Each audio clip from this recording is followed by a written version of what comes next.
பயிற்சி மிக மிக முக்கியம். 3ஆம் வகுப்பு நீங்க படிக்கும் போதே வாசித்தல் பயிற்சி நீங்க நல்லா பயிற்சி பழகிட்டீங்கன்னா உங்களுக்கு படித்தல் மிக எளிமையா இருக்கும். சரிங்களா? எப்படி வாசிக்கணும் அப்படிங்கிறத நான் உங்களுக்கு சொல்லி தர போறேன். அதை நல்லா நீங்க கவனிங்க. அதுக்கேற்ற மாதிரி என்ன பண்ணுங்க, உங்க வீட்லயும் பள்ளியிலையும் என்ன பண்ணுவீங்க, வாசித்து பழகும். சரிங்களா?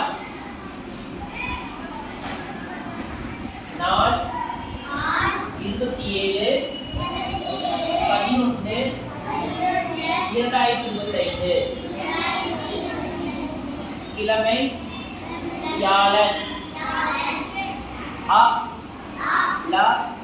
அழகு அழகு 6 நினைவில் நினைவில்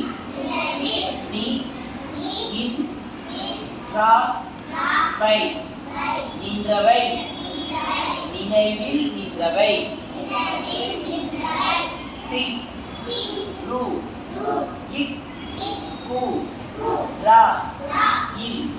திருக்குறள். திருக்குறள்ல பாத்தீங்கன்னா அன்பு என்னும் அருங்குணம் அப்படின்ற பகுதியில் நம்ம என்ன பார்க்க போறோம்னா அதிகாரம் இன்னா செய்யாமை அதிகாரம். என்ன அதிகாரம்? இன்னா செய்யாமை அப்படின்ற அதிகாரத்துல குறள் 314 நம்ம பார்க்க போறோம். சரிங்களா? சொல்லுங்க. இன்பு அன்பு ஏ இன் நூ இம் என்னும் ஆ ரு இன் கு நா இன் அருங்குணம். அன்பு என்னும் அருங்குணம். அதிகாரம் இன்னா செய்யாமை. இ இன் நா சே இ யா மை இன்னா செய்யாமை. குறள் 314.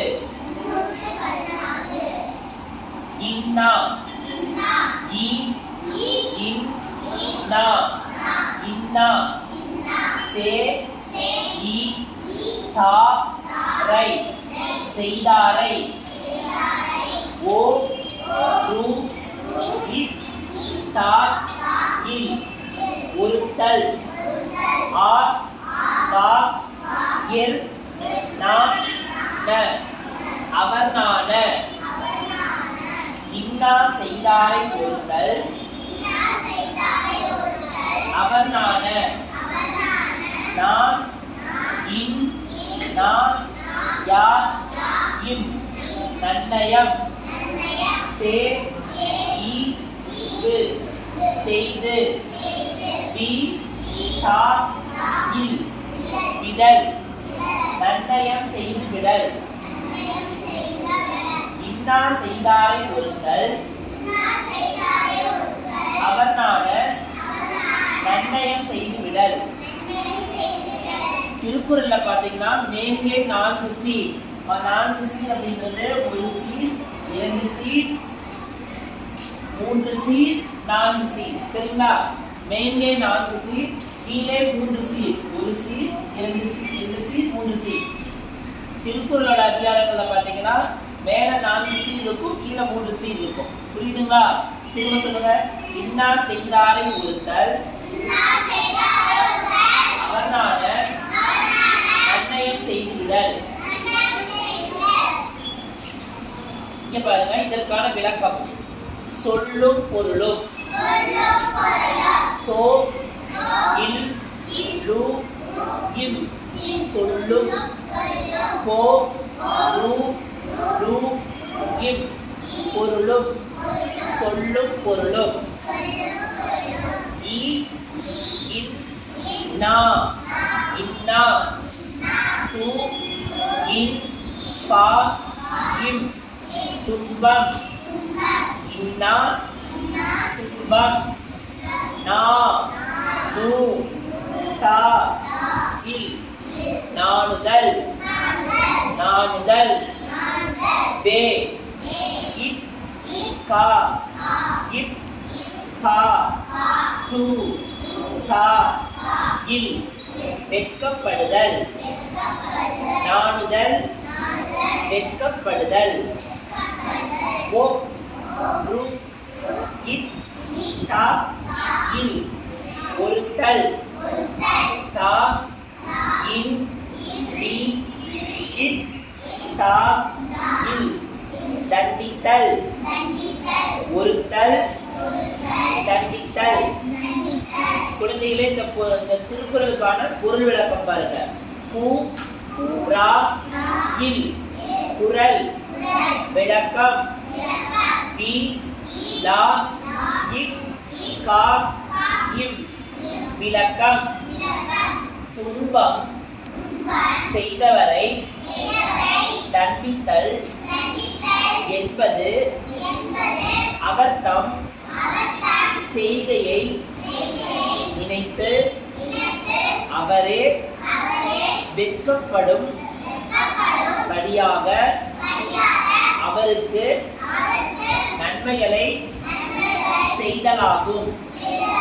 இப்ப நமக்கு ஒரு துன்பம் செஞ்சுட்டாங்கன்னா அவரே நமக்கு வந்து ஒரு துன்பம் செஞ்சுட்டாங்க, அவரே அதை நினைச்சு வெட்கப்படும்படியாக அவருக்கு நம்ம பல நன்மைகளை செய்வதுதான் இன்னா செய்தாரை ஒருத்தல் அவர்னான நன்னயம் செய்துவிடல்.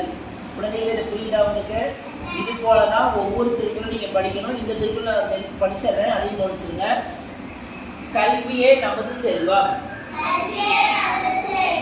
கல்வியே நமது செல்வம். அதிகாரம் கல்வி. குறள் 400. கேளில் விழுச்செல்வம் கல்வி ஒருவர்க்கு, கேளில் விழுச்செல்வம் கல்வி ஒருவர்க்கு மாடல்ல மற்றையவை. இந்த 2 திருக்குறள் எழுதியவர் யாரு? திருவள்ளுவர். திருக்குறள் எழுதியவர் யார்? திருவள்ளுவரோட சிலை பார்த்தீங்கன்னா 133 அடியில கன்னியாகுமரி மாவட்டத்துல கடல்ல அமைச்சிருக்காங்க. திருவள்ளுவரோட சிலை எத்தனை அடி? 133 அடி. எதற்காக அந்த 133 அடின்னு பார்த்தீங்கன்னா 133 அதிகாரங்களை கொண்டதான் திருக்குறள். சரிங்களா? திருக்குறள் குறட்பாக்கள் பார்த்தீங்கன்னா 1330 குறட்பாக்கள். எவ்வளவு இருக்கு? 1330 குறட்பாக்கள் தான் திருக்குறள்ல இருக்கு. அதுல ஒவ்வொரு அதிகாரத்துக்கும் 10 பாடல். ஒரு அதிகாரத்துக்கு எத்தனை பாடல் இருக்கு? அறத்துப்பால், பொருட்பால், காமத்துப்பால் சொல்லி அந்த பாலா பிரிச்சிருப்பாங்க. சரிங்களா? ஒரு அதிகாரத்துக்கும் 10 பாடல்கள் இருக்கு. இப்போ 3ஆம் வகுப்புல உங்களுக்கு எளிமையா கொடுத்துருக்காங்க. நீங்க அடுத்தடுத்த வகுப்புகள் போகும்போது நீங்க இதை பத்தி முழுமையா நீங்க தெரிஞ்சுக்கலாம். சரிங்களா? கேளில் விழுச்செல்வம் கல்வி ஒருவருக்கு மாடல்ல மற்றையவை. சொல்லும் பொருளும். கேளில் அழிவு இல்லாத, மாடு செல்வம். குறள் விளக்கம் ஒருவருடைய நிலைத்த செல்வம் என்பது அவர் கற்ற கல்வியே ஆகும். அதனை தவிர வேறு எந்த செல்வமும் நீடித்து இருக்காது. இதற்கு ஒரு குறளை கூட சொல்லுவாங்க. மன்னரும் மாசர கற்றோனும் சீதூக்கில் மன்னருக்கு தந்தேசமல்லால் சிறப்பில்லை, கற்றோருக்கு சென்றமெல்லாம் சிறப்பும்பாங்க. இப்போ நம்ம எல்லாரும் எதுக்காக நம்ம அம்மா படிக்க வைக்கிறாங்க? நம்ம நல்லா படிச்சு சிறந்த சான்றோனா வரணும், நீங்க நல்ல வேலையில வரணும்னு நினைக்கிறாங்க இல்லையா? நாங்களாம் இப்போ படித்ததுனால தான் இப்போ ஒரு ஆசிரியராக இருக்கும். இது போல நீங்க படிக்கிற குழந்தைங்க எல்லாருமே நாளைக்கு ஒவ்வொரு துறையில இருப்பீங்க இல்லையா? அப்ப கல்வின்ற செல்வம் தான் நமக்கு மிகப்பெரிய செல்வம். என்ன செல்வம்? கல்வி. கல்வி கற்றவர்கள் எந்த இடத்துல இருந்தாலும் அவங்க சிறப்பாகவும் மேன்மையாகவும் தான் கருதப்படுவாங்க. சரிங்களா? இப்ப நம்ம என்ன பகுதியை பார்த்தோம்? திருக்குறள். என்ன பார்த்தோம்? திருக்குறளை எழுதியவர் யாரு? மிக அருமை, திருவள்ளுவர். திருவள்ளுவர் சிலை எங்க இருக்குன்னு சொன்னேன்? Very good. கன்னியாகுமரி மாவட்டத்துல இருக்கு. மிக அருமை. கன்னியாகுமரி மாவட்டத்துல திருவள்ளுவர் சிலை இருக்கு. எத்தனை அடியில இருக்குன்னு சொன்னேன்? 133 அடி. திருக்குறள்ல எத்தனை அதிகாரங்கள் இருக்குன்னு சொன்னேன்? எத்தனை குறட்பாக்கள்?